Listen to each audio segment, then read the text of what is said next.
Hello વિદ્યાર્થી મિત્રો, welcome back to my channel. I am Vilas Vaghela, MCom GSET qualified commerce educator છું. આપ સૌનું સ્વાગત છે એકાઉન્ટિંગ માસ્ટર ચેનલ પર, જ્યાં અમે અકાઉન્ટન્સી, ઇકોનોમિક, બિઝનેસ સ્ટડી અને યુજીસી નેટ જીસેટ કોમર્સને સરળ અને રસપ્રદ રીતે શીખીએ છીએ. તો આજે આપણે જીસેટ કોમર્સના ઇન્ટરનેશનલ બિઝનેસમાં સૌથી મહત્ત્વપૂર્ણ ટોપિક ફોરેન ડિરેક્ટ ઇન્વેસ્ટમેન્ટ એટલે કે એફડીઆઈનો સંપૂર્ણ અભ્યાસ કરશું. આ લેક્ચરમાં આપણે શું શીખશું? તો કે એફડીઆઈનું મિનિંગ શું છે, એના future, objective, types, entry mode, advantage, disadvantage, એફડીઆઈની કેટલીક થિયરી જે મહત્ત્વની આપણે પૂછાય એમાંથી પ્રશ્ન, એફડીઆઈની લિમિટ અને એફડીઆઈ અને એફપીઆઈ વચ્ચેનો ડિફરન્ટ અને મોસ્ટ ઇમ્પોર્ટન્ટ જે એમસીક્યુ પૂછાય છે તેવા એમસીક્યુ. બરાબર, તો આ વિડીયોને લાસ્ટ સુધી જોવાનું ભૂલશો નહીં અને આવા જ વિડીયો જોવા માટે તમે મારી ચેનલને સબસ્ક્રાઈબ કરી લો. તો ચાલો વધુ હવે વાર ન લગાડતા આપણે ટોપિકની શરૂઆત કરીએ. અને આ ટોપિકમાંથી જીસેટ નેટ યુનિવર્સિટીની જે એક્ઝામમાં વારંવાર પૂછવામાં આવે છે. બરાબર, સૌપ્રથમ આપણે જોઈએ કે એફડીઆઈ એટલે શું. એફડીઆઈનું ફૂલ ફોર્મ થાય છે ફોરેન ડિરેક્ટ ઇન્વેસ્ટમેન્ટ. શું એનું ફૂલ ફોર્મ થાય છે? તો કે ફોરેન ડિરેક્ટ ઇન્વેસ્ટમેન્ટ. બરાબર, એનું આપણે મિનિંગ જોઈએ. Foreign direct investment is a investment made to acquire a lasting interest in the enterprise operating in economic and other than the other investment. આપણાને અહીંયા આપેલું છે ફોરેન ડિરેક્ટ ઇન્વેસ્ટમેન્ટની ડેફિનેશન આપેલી છે કે ફોરેન ડિરેક્ટ ઇન્વેસ્ટમેન્ટ કોને કહેવામાં આવે છે? તો એને કહેવામાં made to acquire the lasting interest in the enterprise operate economy to other than that investor. Simple વર્ડમાં આપણે સમજીએ તો when a investor of the one country invest in the business enterprise in the other country to get control અને significant influence over it management is called the FDI. ધારો કે તમે south કોરિયાની Samsung company છે, ભારતમાં આવે અને ભારતની factory સ્થાપે અને પૈસા રોકે અને કંપનીનું મેનેજમેન્ટ પણ ચલાવે તો તેને ફોરેન ડિરેક્ટ ઇન્વેસ્ટમેન્ટ કહેવામાં આવે છે. બરાબર, કોઈ પણ બીજી દેશની કંપની આપણા દેશમાં બિઝનેસ સ્થાપે તો એને આપણે શું કહીશું કે એફડીઆઈ, ફોરેન ડિરેક્ટ ઇન્વેસ્ટમેન્ટ. અથવા તો ભારતની કોઈ કંપની છે જે બીજા દેશમાં જઈને ત્યાંના બિઝનેસમાં રોકાણ કરે છે તો તેને શું કહેવામાં આવે છે? એફડીઆઈ કહેવામાં આવે છે. બરાબર, ખાસ મહત્ત્વની બાબતો છે કે એફડીઆઈ લોંગ ટર્મ માટેની છે, શોર્ટ ટર્મમાં એફડીઆઈ નથી. શોર્ટ ટર્મ માટેનું ઇન્વેસ્ટમેન્ટ નથી, આ એક લોંગ ટર્મ ઇન્વેસ્ટમેન્ટ છે અને આમાં આપણે કંટ્રોલ લઈ છે, મેનેજમેન્ટ ઉપર આપણો કંટ્રોલ હોય છે.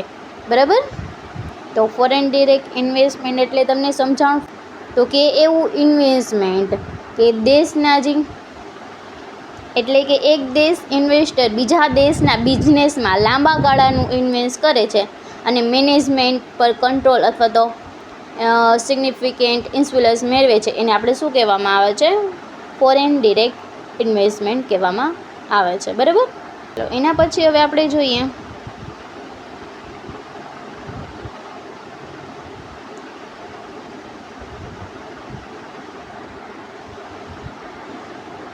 હવે આપણે એફડીઆઈની મુખ્ય વિશેષતાઓ એટલે કે ફીચર વિશે જાણશું. બરાબર, શું તેના ફીચર છે? જો પહેલું ફીચર્સ તો આપેલું છે લોંગ ટર્મ ઇન્વેસ્ટમેન્ટ માટેનું છે કે લાંબા ગાળાના સમયનું રોકાણ છે.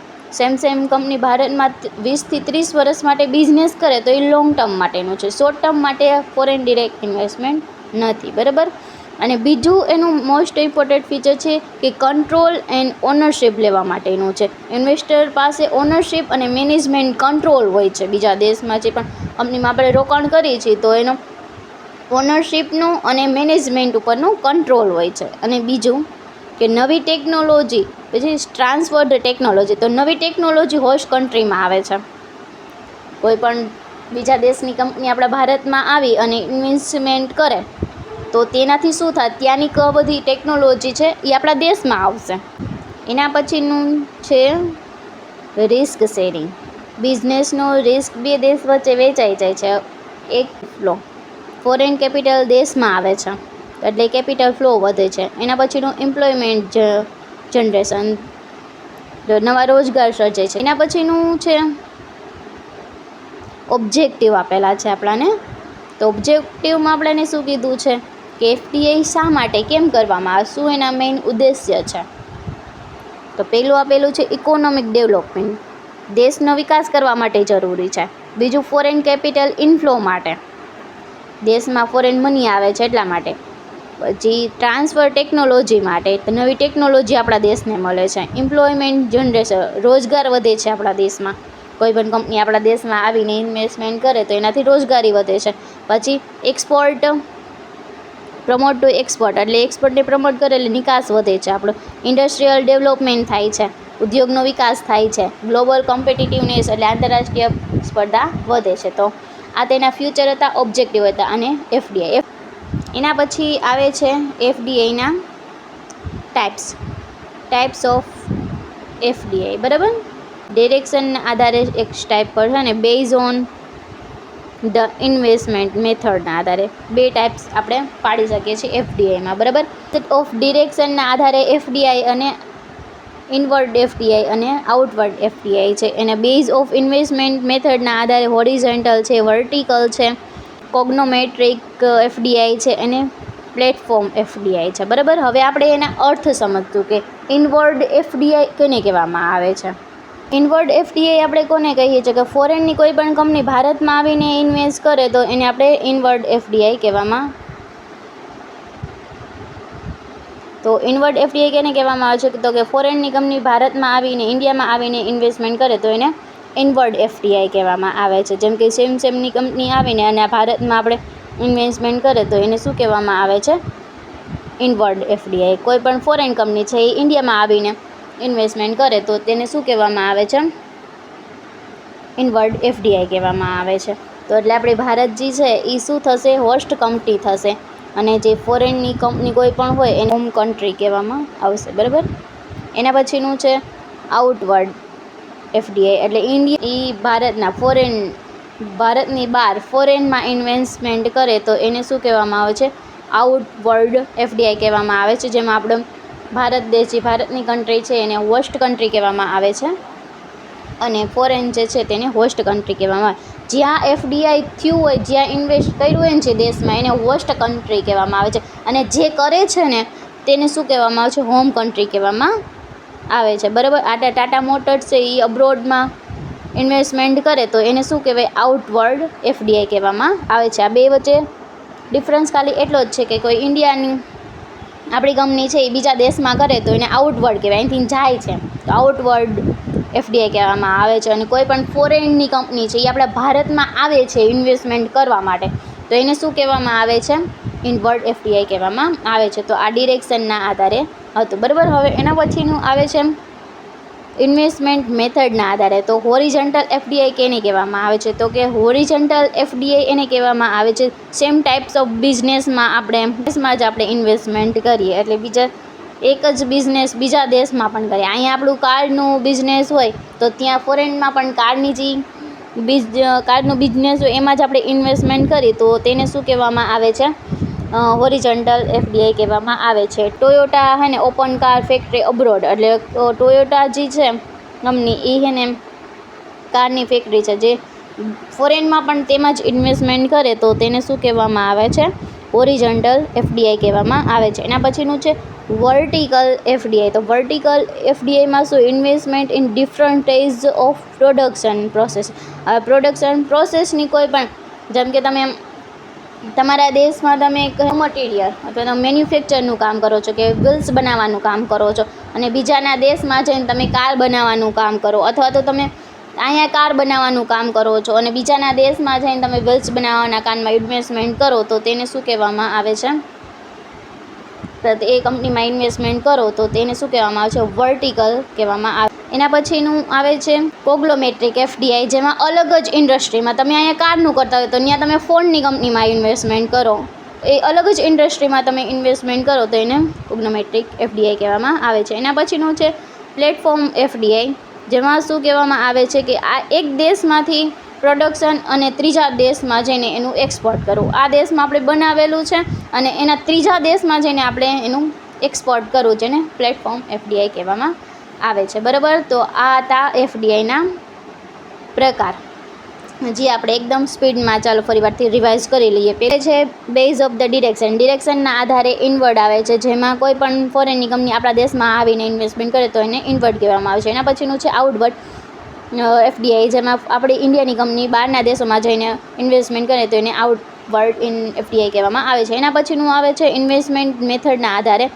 તો એમાં હોરિઝોન્ટલ પહેલાં તો FDI ટાઈપ્સ ઓફ પ્રકારમાં હોરિઝોન્ટલ FDI. તો હોરિઝોન્ટલ FDI એને કહેવામાં આવે છે આપણો જે બિઝનેસ છે તે જ બિઝનેસમાં ફોરેનમાં પણ તે જ બિઝનેસમાં ઇન્વેસ્ટમેન્ટ કરીએ તો એને હોરિઝોન્ટલ FDI કહેવામાં આવે છે. વર્ટિકલ FDI એને કહેવામાં આવે છે કોઈ પણ આપણે જે બિઝનેસ કરીએ છીએ એને એક સ્ટેપ આગળનું અથવા તો એક સ્ટેપ પાછળના બિઝનેસમાં એ ઇન્વેસ્ટમેન્ટ કરીએ તો એને વર્ટિકલ FDI કહેવામાં આવે છે. એના પછી કોગ્નોમેટિક FDI, જેમાં આપણે જે આપણા દેશમાં જે ઇન્ડસ્ટ્રી છે એનાથી ડિફરન્ટમાં જ બિઝનેસમાં જ ઇન્વેસ્ટમેન્ટ કરીએ તો તેને કોગ્નોમેટિક કહેવામાં આવે છે. એના પછીનું પરફોર્મન્સ FDI, જેમાં આપણા દેશમાં જે પ્રોડક્શન કરે છે અને સાવ ત્રીજા દેશમાં જઈને જ આપણે એને એક્સપોર્ટ કરીએ તો એને પ્લેટફોર્મ FDI કહેવામાં આવે છે. બરાબર, ચાલો એના પછીનું છે મેથડ ઓફ એન્ટ્રી મોડ. એના આધારે એના કુલ 4 પ્રકાર છે. એમાં greenfield investment, brown field investment આવે છે, જોઈન્ટ વેન્ચર આવે છે અને મર્જર ને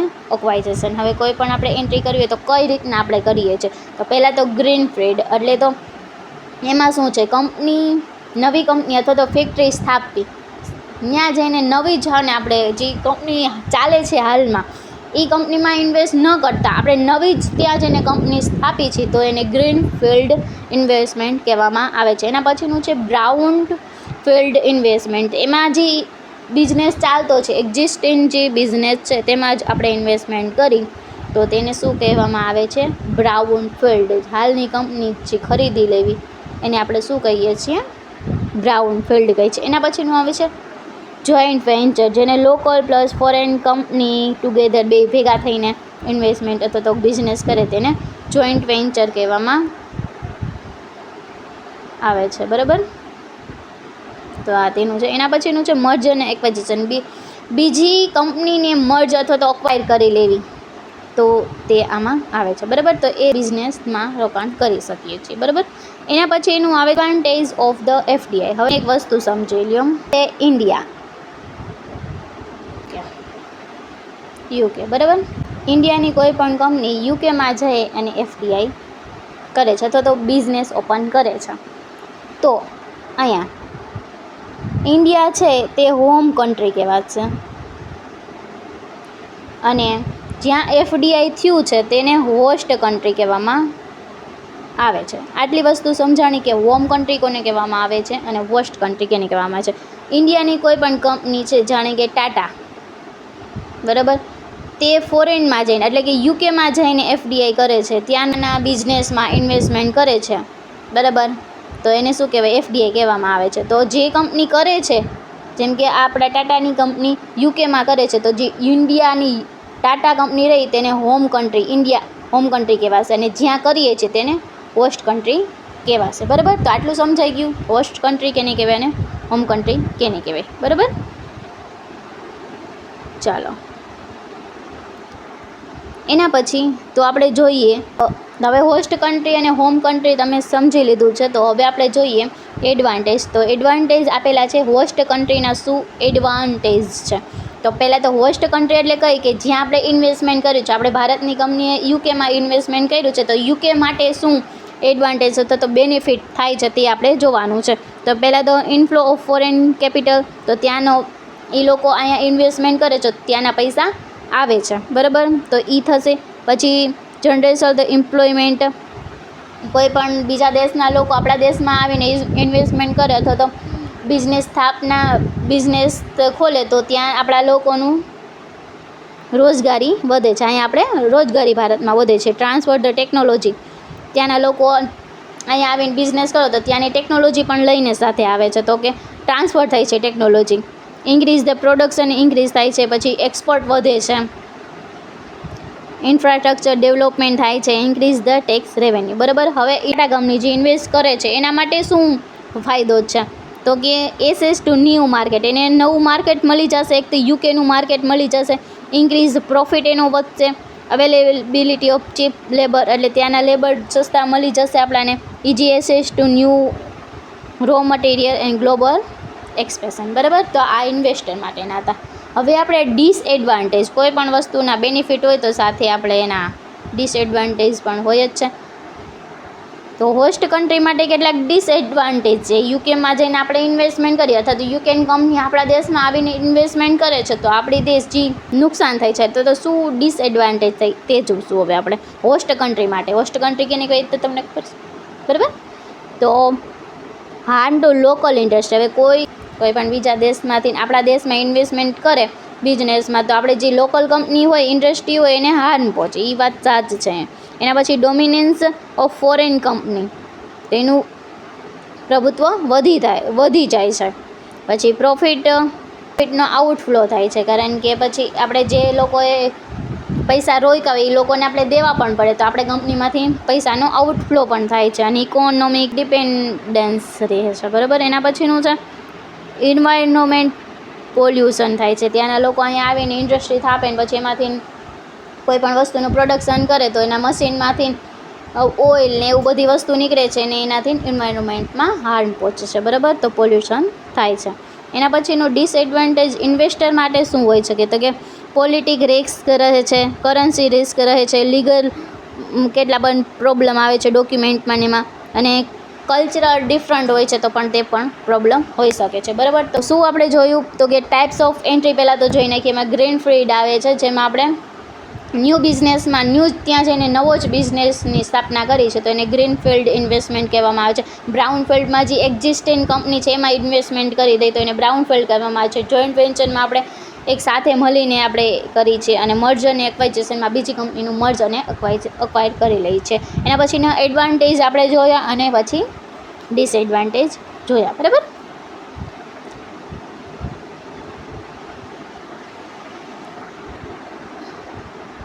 એના પછી હવે ડિફરન્સ શું છે બિટવીન ધ એફડીઆઈ અને એફપીઆઈ. હવે એફડીઆઈ વિશે તમને ખબર પડી ગઈ છે કે ફોરેન ડિરેક્ટ ઇન્વેસ્ટમેન્ટ છે, લોંગ ટર્મ ઇન્વેસ્ટમેન્ટ છે, જે મેનેજમેન્ટ ઉપર કંટ્રોલ લેવા માટે આપણે એ કરીએ છીએ અને એમાં રિસ્ક ઓછું હોય છે અને એ બધી વસ્તુ આપણે જાણીએ છીએ. તો એફપીઆઈ એટલે શું? એફપીઆઈ એટલે ફોરેન પોર્ટફોલિયો ઇન્વેસ્ટમેન્ટ, જે શોર્ટ ટર્મનું હોય છે અને એમાં કોઈ મેનેજમેન્ટ કંટ્રોલ રહેતો નથી. આપણે કોઈ પણ એમાં ઇન્વેસ્ટમેન્ટ કરી તો એમાં આપણો એના બિઝનેસ ઉપર કંટ્રોલ નથી હોતો ફોરેન પોર્ટફોલિયો ઇન્વેસ્ટમેન્ટમાં. બરાબર. અને એમાં રિસ્ક પણ વધુ હોય છે. તો આપણે એનો ડિફરન્સ જોઈ લે તો કે foreign direct investment full form થાય અને ફોરેન પોર્ટફોલિયો ઇન્વેસ્ટમેન્ટ આનું ફૂલ ફોર્મ થશે. બરાબર. હવે નેચર જોઈએ, લોંગ ટર્મ ઇન્વેસ્ટમેન્ટ માટેનું છે એફડીઆઈ અને એફપીઆઈ છે શોર્ટ ટર્મ ઇન્વેસ્ટમેન્ટ માટેનું. કંટ્રોલ આપણે જોઈએ તો બિઝનેસ ઉપર મેનેજમેન્ટમાં કંટ્રોલ એફડીઆઈનો હોય છે, જ્યારે એફપીઆઈનો નો કંટ્રોલ ઇન ધ મેનેજમેન્ટ. તો રિસ્ક રિલેટિવલી લેસ, એટલે એફપીઆઈના રિલેટેડ આમાં રિસ્ક ઓછું હોય છે એના રિલેટેડ, અને એફડીઆઈથી એફપીઆઈમાં રિસ્ક વધુ હોય છે. બરાબર. એના પછીનું investor take part in management, એમાં ભાગ લઈ શકીએ છીએ, જ્યારે આમાં કોઈ પણ ભાગ લઈ શકતા નથી. મોસ્ટ સ્ટેબલ હોય છે એફડીઆઈ, જ્યારે લેસ સ્ટેબલ હોય છે એફપીઆઈ. બરાબર. તો આપણે બે વચ્ચેનો ડિફરન્સ જોઈ લીધો. ચાલો એના પછીનું છે ઇન્વેસ્ટમેન્ટ કરવું છે ફોરેનમાં, તો એ આપણે કઈ રીતના નક્કી કરશું કે આપણે ફોરેનમાં ઇન્વેસ્ટમેન્ટ કરવું છે? તો માર્કેટના સાઇઝના આધારે આપણે નક્કી કરીએ છીએ કે ઇન્વેસ્ટમેન્ટ આપણાને કરવું છે, અથવા તો પોલિટિકલ સ્ટેબિલિટી છે કે નહીં એના આધારે પણ આપણે નક્કી કરીએ છીએ કે આપણે ત્યાં એફડીઆઈ કરવું કે નહીં. Economic growth, infrastructure facility, tax policy, labour cost, ગવર્મેન્ટની પોલિસીના આધારે આપણે નક્કી કરીએ છીએ. નેચરલ રિસોર્સના આધારે કે આપણાને જે બિઝનેસમાં જરૂર પડે છે તે રિસોર્સ આપણાને ત્યાં મળી શકે તેમ છે કે નહીં, અથવા તો ટેકનોલોજીનું ડેવલપમેન્ટ કેટલું છે તેના આધારે આપણે નક્કી કરીએ છીએ કે એફડીઆઈ આપણે ત્યાં કરવું કે ન કરવું. બરાબર. એના પછીનું છે હવે એફડીઆઈ કરવાથી આપણી ઇકોનોમિક ઉપર શું ઇમ્પેક્ટ અથવા તો અસર થશે, તો કે પોઝિટિવ અસર થાય અને સાથે નેગેટિવ પણ થાય જ છે, બરાબર. એફડીઆઈ કરવાથી આપણા ઇકોનોમી ઉપર શું અસર થાય છે, તો પહેલાં તો ગ્રોથ, જીડીપી ગ્રોથ વધશે, એમ્પ્લોયમેન્ટ જનરેશન, કારણ કે બીજા દેશની કોઈ પણ કંપની આપણા દેશમાં આવીને સ્થાપના કરે બિઝનેસની, તો એનાથી રોજગારી વધવાની છે, ત્યાંની ટેકનોલોજી આપણા આવવાની છે, તો તે પણ આપણાને એક પોઝિટિવ ઇમ્પેક્ટ છે. ઇન્ક્રીઝ એક્સપોર્ટ ઇન્ક્રીઝ થાય છે, એ પણ પોઝિટિવ ઇમ્પેક્ટ છે, અને ઇન્ક્રીઝ ધ પ્રોડક્શન. તો આટલી આપણી પોઝિટિવ ઇમ્પેક્ટ થાય કેના લીધે, તો કે એફડીઆઈના લીધે. હવે નેગેટિવ શું થશે, તો કે લોકલ ઇન્ડસ્ટ્રીમાં પ્રેશર આવશે, કારણ કે ફોરેનની વસ્તુ આપણા દેશમાં આવીને વેચાવા માંડે, તો આપણા દેશમાં આવીને તો જે લોકલ બિઝનેસ હોય તે બંધ થઈ જાય છે, ફોરેન ડિપેન્ડન્સી વધી જશે, આઉટફ્લો થશે પ્રોફિટનો. કોઈ પણ પ્રોફિટ થયું હશે, એવી લોકોએ અહીં ઇન્વેસ્ટમેન્ટ કર્યું, તો આપણે એનો જે પ્રોફિટ થયું હશે એનો ભાગ તો એને દેવો જોશે ને, તો એટલા માટે આઉટફ્લો થશે પ્રોફિટનો, અને ઇકોનોમિક ઇમ્બેલેન્સ થઈ જશે, બરાબર. તો આટલા એના નેગેટિવ પોઈન્ટ છે. તો હવે આજે આપણે જેટલું શીખાય એમાંથી મહત્ત્વના ટોપિક આપણે જોઈ લઈએ. તો પહેલાં તો એફડીઆઈનું ફૂલ ફોર્મ શું થશે, ફોરેન ડિરેક્ટ ઇન્વેસ્ટમેન્ટ થશે. પછી એફડીઆઈ કેવું ઇન્વેસ્ટમેન્ટ છે, તો કે લોંગ ટર્મ ઇન્વેસ્ટમેન્ટ છે, અને એ શા માટે કરવામાં આવે છે, તો મેનેજમેન્ટ ઉપર કંટ્રોલ લેવા માટે કરવામાં આવે છે. ગ્રીનફિલ્ડ ઇન્વેસ્ટમેન્ટ કોને કહેવામાં આવે છે, કે ન્યૂ પ્રોજેક્ટ, ન્યૂ બિઝનેસમાં આપણે ત્યાં જઈને કરી તો એને ગ્રીનફિલ્ડ ઇન્વેસ્ટમેન્ટ કહેવામાં આવે છે. અને બ્રાઉનફિલ્ડ ઇન્વેસ્ટમેન્ટ કોને, જે એક્ઝિસ્ટિંગ જે કંપની છે તેમાં જ આપણે ઇન્વેસ્ટમેન્ટ કરી દઈએ, એ જ પ્રોજેક્ટ જે ચાલે છે તેમાં જ આપણે ઇન્વેસ્ટમેન્ટ કરી દઈએ, એને એક્ઝિસ્ટિંગ જે બ્રાઉનફિલ્ડ ઇન્વેસ્ટમેન્ટ કહેવામાં આવે છે. એના પછી ઓટોમેટિક રાઉટ, જો નો પિયર ઓફ અપ્રુવલ, એ કાંઈ એવું મહત્ત્વનું છે નહીં, બરાબર. મેઇન ડિફરન્ટ બિટવીન એફડીઆઈ અને એફપીઆઈમાં શું છે, તો કે કંટ્રોલ મેળવવાનું, બરાબર. કે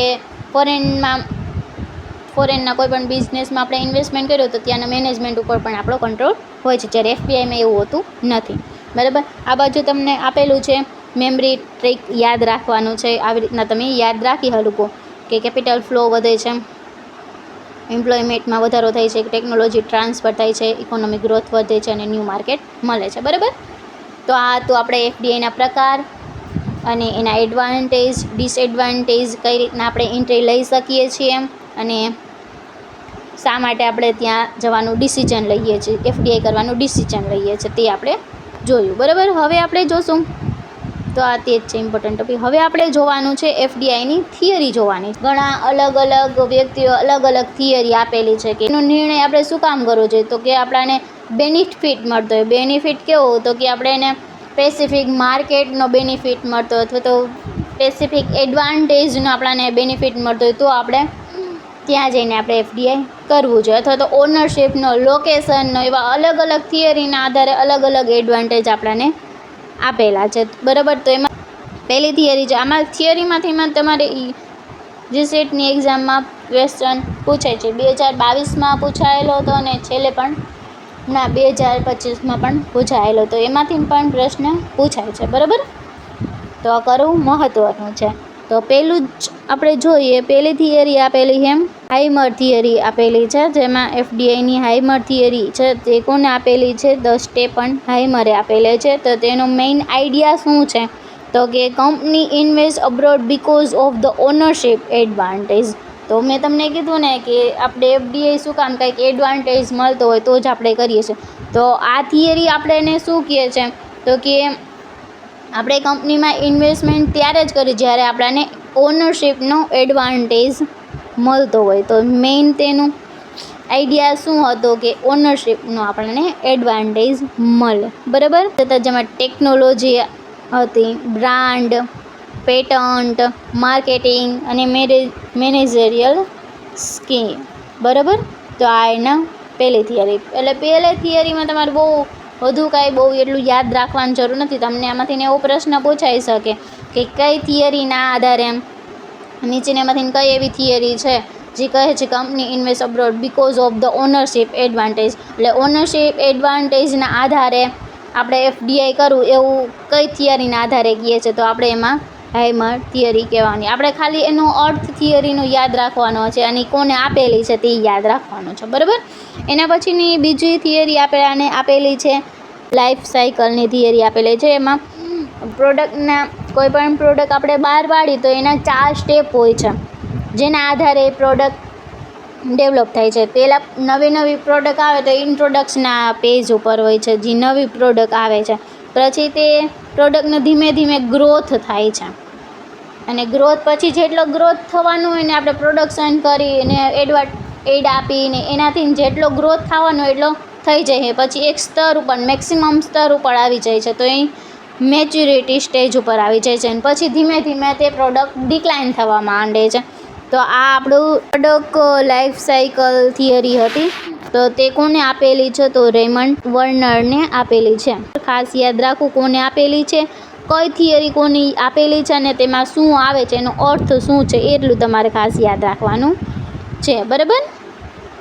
ચાલો હવે આપણે એના પછીની થિયરી જોઈ, ઇન્ટરનેશનલ થિયરી છે. એ કોને આપેલી છે? તો કે કાસરની આપેલી છે. અને એમાં શું કહે છે? Company prefer their own operation rather than licensing. એટલે લાઇસન્સિંગ કરતાં તે પોતાનો બિઝનેસ ચાલુ કરવામાં વધુ મહત્ત્વ આપે છે. બરાબર? તો તે આમાં કહેવામાં આવ્યું છે. ને આ ઇન્ટરનેશનલ થિયરી છે. ખાસ યાદ રાખજો, આમાં થિયરીના નામ અને એનો અર્થ યાદ રાખવાનો છે. બરાબર? પછીની થિયરી છે ડ્યુનિંગ ઇલેક્ટ્રિક થિયરી, જેને આપણે OLIની થિયરી પણ કહેવામાં આવે છે. OLI પેરેડાઇમ પણ કહેવામાં આવે છે અને થિયરી પણ કહેવામાં આવે છે. તો એનો મેઇન શું આઈડિયા હતો? તો કંપનીને છે ને પહેલાં તો ઓનરશિપનો એડવાન્ટેજ મળે, લોકેશનનો એડવાન્ટેજ મળે અને ઇન્ટરનેશનલ એડવાન્ટેજ મળે ને તો જ એ છે ને બીજી કંપનીમાં FDI કરશે. બરાબર? તો આ 3 એને OLIના નામે પણ ઓળખે છે. આમાં તમને પ્રશ્ન પૂછી શકે કે OLIનું એટલે શું? OLI સ્ટેન્ડ ફોર, તો તમારે કહેવાનું કે O પરથી ઓનરશિપ એડવાન્ટેજ, લોકેશન એડવાન્ટેજ અને ઇન્ટરનેશનલ એડવાન્ટેજ. બરાબર? તો આ એની થિયરી છે જે ડ્યુનિંગે આપેલી છે. બરાબર? એના પછીનું છે માર્કેટ ઇમ્પરફેક્ટ થિયરી, જે સ્ટેફન હેમને આપેલી છે, જેમાં market are imperfect due to the various factor because the imperfect form. એટલે એમાં એમ કે મોનોપોલી અથવા તો પેટર્ન, બ્રાન્ડ લોયલ્ટી, ઇન્ફોર્મેશન ગ્રેપના આધારે આપણે FDI કરવામાં આવે છે. બરાબર? તો આ તેની થિયરી છે. કોને આપેલી છે, એનું નામ શું છે, એ જ ખાલી આપણે યાદ રાખવાનું છે. એના પછીની કેપિટલ માર્કેટિંગ થિયરી છે, એ એટલી કાંઈ ખાસ મહત્ત્વની રહેતી નથી. બરાબર? આ 5 થિયરી ખાસ તમારા માટેની ઉપયોગી છે. બરાબર? હવે આપણે ફાસ્ટ રિવિઝન એક વાર કરી લઈએ. તો પહેલી થિયરી હેમન્ડની થિયરી હતી, જે કોને આપેલી હતી? સ્ટેફન હેમરે આપેલી હતી. તો એનો શું મેઇન ફોકસ કેના ઉપર હતું? કે ઓનરશિપનો એડવાન્ટેજ મળે તો આપણે FDI કરી શકશું, અને માર્કેટ ઇમ્પરફેક્ટનો. બીજી પ્રોડક્ટ લાઈફ સાયકલની થિયરી. 4 પ્રકારના સ્ટેજ આવે છે, જેમાં ઇન્ટ્રોડક્શન આવે છે, ગ્રોથ આવે છે, મેચ્યુરિટી, પછી આપણે પ્રોડક્ટ ડિક્લાઇન કરી જાય છે. તો એ આપણાને પ્રોડક્ટ લાઈફ સાયકલ થિયરીમાં કહેવામાં આવ્યું છે. એના પછીની થિયરી છે ઇન્ટરનેશનલ થિયરી, જે કોને આપેલી છે? કાસલે આપેલી છે. તો એનો મેઇન ઓબ્જેક્ટિવ શું હતો? મેઇન ફોકસ કેના ઉપરનો હતો? તો કે ઇન્ટરનલ ટ્રાન્ઝેક્શન ઉપર જ, અને રિડ્યુસ કોસ્ટ, જેનું રિડ્યુસ થાય તો આપણે ત્યાં ઇન્વેસ્ટમેન્ટ કરી. બરાબર? એના ઉપરનો. એના પછીની થિયરી છે OLI થિયરી, જે જોહન ડ્યુનિંગે આપેલી હતી. તો OLI બરાબર એટલે O એટલે કે ઓનરશિપનો આપણને એડવાન્ટેજ મળતો હોય, L એટલે કે લોકેશનનો એડવાન્ટેજ આપણને મળતો હોય, I એટલે ઇન્ટરનેશનલ લેવલને આપણને એડવાન્ટેજ મળતો હોય તો આપણે FDI કરી. બરાબર? તો આટલી થિયરી આપણા માટેની મહત્ત્વની છે. તો અહીંયા બધી થિયરી આપેલી છે, ખાસ પૂછાય છે. એમાંથી નામ યાદ રાખવાના થિયરીના, અને કોને આપેલી છે એ યાદ રાખવાનો છે. બરાબર? અને આ સાથે તેના યર પણ આપેલા છે, ક્યારેક પૂછાઈ જાય છે, તો તમે રીડ કરી શકો છો. એના પછીનું FDIમાં લિમિટ. આપણા ઇન્ડિયાની અંદર કોઈ પણ તમારે FDI કરવું હોય, જાણે કે તમે ગમે એમાં કરી ન શકો, તમારે FDI કરવી હોય તો સર્વિસ સેક્ટરમાં કેટલા ટકા FDI કરી શકો, કેટલા ટકા તમે ગવર્મેન્ટના અપ્રુવલથી તમે FDI કરી શકો, તો એ આપણાને કીધેલું છે. આ પ્રશ્ન આમાં પણ પૂછવામાં આવે છે કે ઇન્સ્યોરન્સમાં તમે કેટલા ટકા એફડીઆઈ કરી શકો, તો કે 100%. હવે 2025થી 100% કરી દીધું છે, નકર 2021માં આપણે ઇન્સ્યોરન્સમાં આપણે 74% જેટલું આપણે ઇન્વેસ્ટ એફડીઆઈમાં કરી શકતા. બરાબર, તો આ ખાસ મહત્ત્વનું છે, તો એકવાર આપણે જોઈ લઈએ. આમાંથી પણ પ્રશ્ન આવે છે. તો પહેલું આપણે આપેલું છે આપણાને ઇન્સ્યોરન્સ કંપનીમાં. તો ઇન્સ્યોરન્સ કંપનીમાં આપણે એફડીઆઈની લિમિટ 100%ની છે, જો કે પહેલાં કેટલી હતી? 74%ની હતી. એલઆઈસીમાં 20% આપણે ઇન્વેસ્ટમેન્ટની એફડીઆઈની લિમિટ છે. એના પછીનું પ્રાઇવેટ સેક્ટરમાં 74%ની છે, અને 49%થી વધુ તમારે ઇન્વેસ્ટમેન્ટ કરવું હોય તો તમે ગવર્મેન્ટની અપ્રુવલ લઈને કરી શકો છો. પબ્લિક સેક્ટરમાં તમે 20% એફડીઆઈ લિમિટ આપેલી છે, અને ટેલિકોમ સર્વિસમાં 100%ની આપેલી છે. બરાબર, મેન્યુફેક્ચર સેક્ટરમાં 100% સુધી આપણે કરી શકીએ છીએ. બરાબર, રિટેલ ટ્રેડિંગમાં પણ આપણે 100%ની એફડીઆઈની લિમિટ છે ઇન્વેસ્ટમેન્ટ કરવાની. મલ્ટી બ્રાન્ડ રિલેટેડ ટ્રેડિંગમાં 51%ની છે. સિવિલ એવિએશનમાં 100%ની આપણાને આવેલી છે. રેલવે ઇન્ફ્રાસ્ટ્રક્ચરમાં પણ 100% આપેલી છે.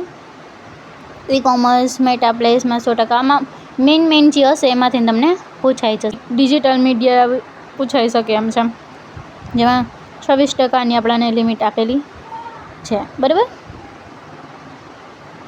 એના પછી જે મોસ્ટ ઇમ્પોર્ટન્ટ છે મેં તમને અહીં લખીને આપેલી દીધા છે. જે મેં ઇન્સ્યોરન્સમાં કીધું એ પ્રમાણે 2000માં ઇન્સ્યોરન્સની લિમિટ કેટલી? 26%ની હતી. 2015માં 49%, અને 2021માં 74%, અને 2025માં 100% ઇન્સ્યોરન્સમાં આપણે ઇન્વેસ્ટમેન્ટ કરી શકીએ આપણા ભારત દેશની અંદર. બરાબર, અને અહીં ઇમ્પોર્ટન્ટ આપેલું છે કે પ્રાઇવેટ બેંકમાં આપણે 74%, પબ્લિક બેંકમાં 20% સુધીની કરી શકીએ છીએ. બરાબર, ઇન્સ્યોરન્સમાં 100%, એલઆઈસીમાં 20%, સિંગલ બ્રાન્ડ રિટેલમાં આપણે 100% કરી શકીએ છીએ. બરાબર, તો આ એક પ્રિન્ટ મીડિયામાં આપણે 26% મહત્ત્વની વસ્તુ છે જે તમે યાદ રાખી શકો છો. બરાબર, તો હવે આપણે એમસીક્યુ જોશું જે જીસેટમાં પૂછાઈ શકે એવા છે. આ જ ટોપિકમાંથી આજે હવે આપણે એમસીક્યુ જોઈ લઈએ. બરાબર,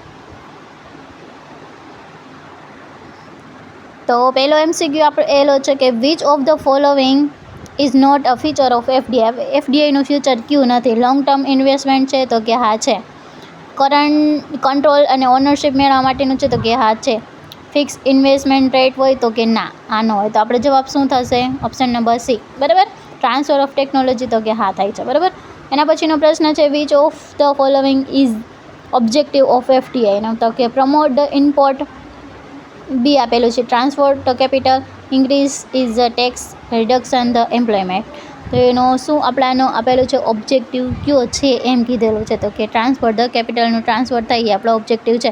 તો કે ઇમ્પોર્ટને પ્રમોટ કરવાનું કાંઈ એફડીઆઈનો ઓબ્જેક્ટિવ નથી, અને ટેક્સ ઇન્ક્રીઝ કરવાનો કાંઈ એફડીઆઈનો ઓબ્જેક્ટિવ નથી. બરાબર, અને રોજગારી ઘટાડવાનો પણ નથી. એના પછીનો પ્રશ્ન છે FDI is the considered is a source of ખાલી જગ્યા of for the host country. એટલે આપણને પૂછેલું છે કે એનો શું સોર્સ છે, કે ઓનલી કેપિટલ માટેનો સોર્સ છે, કેપિટલ મેળવવા માટેનો, કે ટેકનોલોજી ટ્રાન્સફરન્સ માટેનો છે, કે કેપિટલ ટેકનોલોજી અને મેનેજમેન્ટ માટેનો છે. તો option number C, capital technology અને મેનેજમેન્ટ માટેનું. બરાબર, બરાબર, એના પછીનો પ્રશ્ન છે which type of FDI is made from the home country to the host country. હવે આમાં શું કીધેલું છે? પહેલાં મેં તમને જે બેઝ ઓફ ડિરેક્શનના આધારે જે ટાઈપ્સ કીધું હતું ને એફડીઆઈ, ત્યાંથી આ પ્રશ્ન પૂછાયેલો છે. તો શું કીધું છે? તો કે from FDI made from the home country to host country. એટલે આપણી હોમ કન્ટ્રી છે ઇન્ડિયા. બરાબર, તો હોસ્ટ કન્ટ્રી યુકે. તો આપણે ઇન્ડિયાની કોઈ પણ કંપની યુકેમાં કરે છે તો એને શું કહેવામાં આવે છે? આઉટવર્ડ એફડીઆઈ કહેવામાં આવે છે. બરાબર, ઓપ્શન નંબર બી. સમજાણું? શું કીધેલું છે? From home country to host country. આપણા માટે આપણી હોમ કન્ટ્રી કઈ કહેવાય? તો કે ઇન્ડિયા. હવે હોસ્ટ કન્ટ્રી એટલે જ્યાં આપણે ઇન્વેસ્ટમેન્ટ યુકે છે, અમેરિકા છે, ત્યાં આપણે કરીએ તો એને શું કહેવાય, આપણે દેશની બહાર જાય ઇન્વેસ્ટમેન્ટ તો એને આઉટવર્ડ, આવે તો ઇનવર્ડ, બરાબર, એટલું યાદ રાખવાનું છે. હવે એના પછીનો પ્રશ્ન છે ગ્રીનફિલ્ડ ઇન્વેસ્ટમેન્ટ મીન્સ, એટલે ગ્રીનફિલ્ડ કેને કહેવામાં આવે છે, તો મેં તમને કીધું હતું કોઈ પણ નવી કંપની ત્યાં જઈને નવી કંપનીમાં જ અથવા તો નવી જે કંપની છે એમાં ઇન્વેસ્ટમેન્ટ ન કરે, નવી કંપની ત્યાં જઈને બનાવે અથવા તો નવો પ્રોજેક્ટ ત્યાં જઈને સ્થાપે તો એને શું કહેવામાં આવે છે, greenfield. Setting up a new unit of business, બરાબર, ન્યૂ યુનિટ અથવા તો ન્યૂ બિઝનેસ, તો એનો જવાબ આવશે. એના પછીનો બ્રાઉન ફિલ્ડ, એટલે તો જે એક્ઝિસ્ટિંગ જે કંપની છે એને જ પરચેઝ ને અક્વાઇઝેશન, એક્ઝિસ્ટિંગ જે કંપની છે એને પરચેઝ કરે તો એને શું કહેવામાં આવે છે, બ્રાઉન ફિલ્ડ ઇન્વેસ્ટમેન્ટ. તો ઓપ્શન નંબર બી, બરાબર. ચાલો એના પછીનો પ્રશ્ન,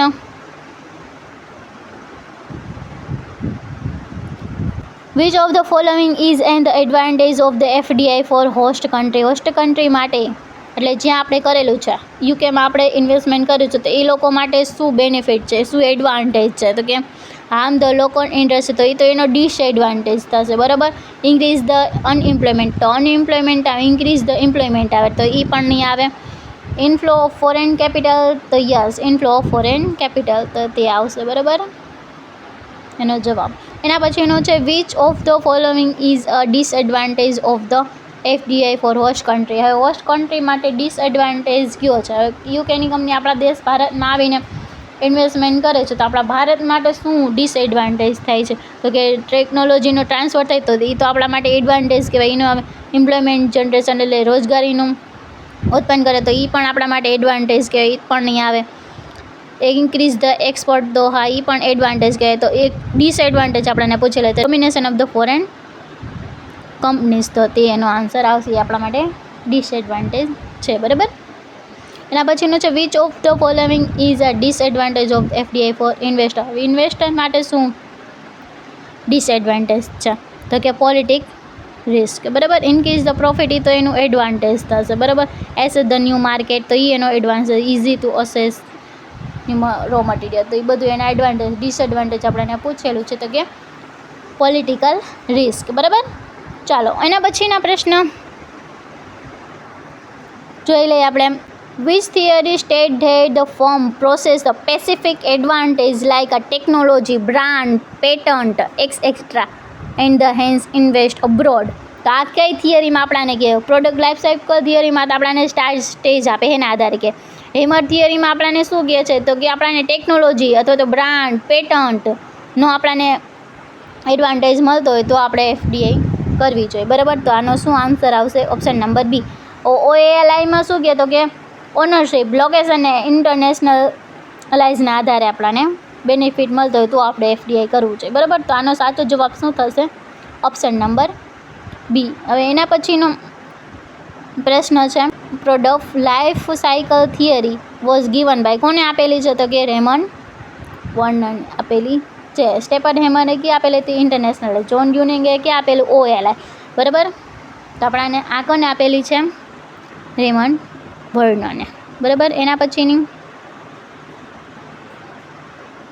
international theory was FDI was develop by, કોને ડેવલપ કરેલી હતી, તો કેમ કાર્સલે, મેં તમને કીધેલું હતું, બરાબર.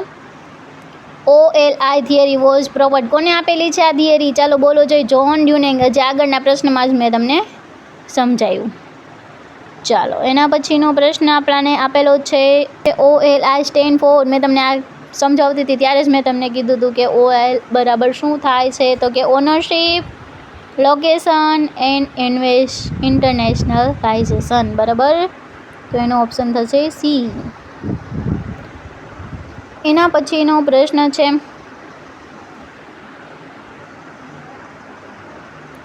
Which of the following is the determine the FDI. FDI આપણે કરવી છે એ કેના આધારે આપણે નક્કી કરીએ છીએ, તો એ આપણે કહેવાનું છે, તો કે પોલિટિકલ સ્ટેબિલિટી હોય ત્યાં આપણે કરીએ તો કે હા. માર્કેટ સાઇઝના આધારે કરીએ છીએ તો કે હા. ટેકનોલોજી ડેવલપમેન્ટના આધારે તો કે હા. તો બધા શું આવશે, option number D, all of the above.